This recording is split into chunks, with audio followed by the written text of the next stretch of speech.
Така, сега веќе одлично ве слушам. 17 годишниот Никола Петков од Свети Николе е срекникот кој оваа година прв стигна до крстот.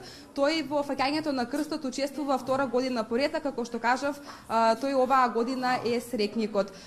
Инаку од локалната самоуправа му поклонија неколку подароци и поклони, за тоа ќе разговараме нешто покасно што доби срекникот оваа година, а секако и свештени лица од црквата Свети Николај од Свети Николе му посака да оваа година да биде успешна за срекникот Никола Петков, да има многу успех, среќа и берекет.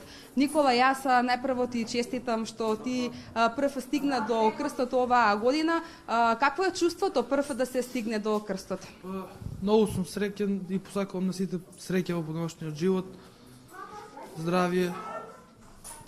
Што беше она што те поттикна да влезеш во водата и да го фатиш крстот?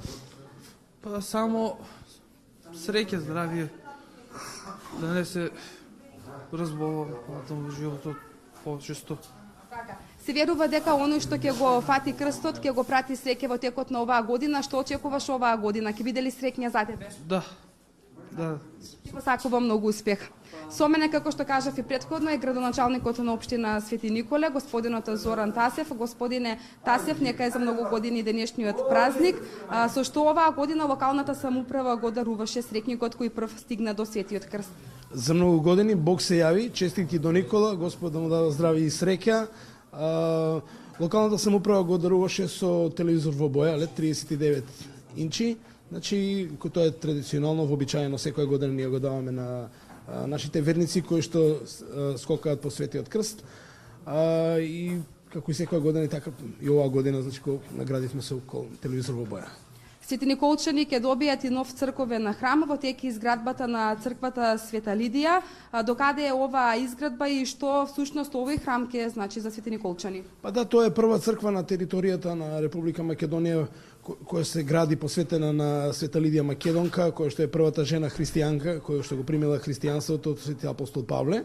Е значаен храм, бидејќи оние кои што го видат како оди изградбата на храмот ќе сваат за што зборувам. Тоа е храм кој се гради исклучиво во камен. Значи го прават познати мајстори, се наоѓа на една прекрасна локација веднаш кај Арциградската болница во паркот. Ќе значи повеќе верба.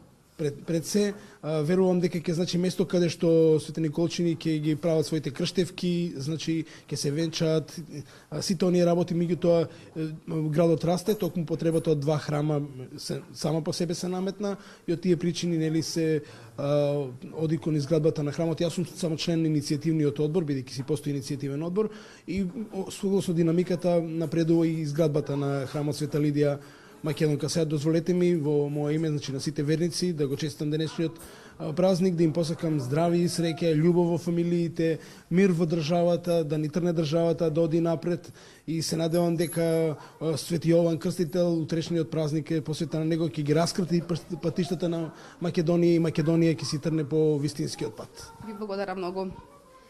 За сите верници ова е еден од најубавите и најголемите христијански празници. Во следните 40 дена Никола Петков ќе ги посетува домовите на Свети Николчани, тие пак ќе го даруваат. И оваа година покрај ниските температури Свети Николчани излегоа масовно да го проследат овој свет чин. Студио.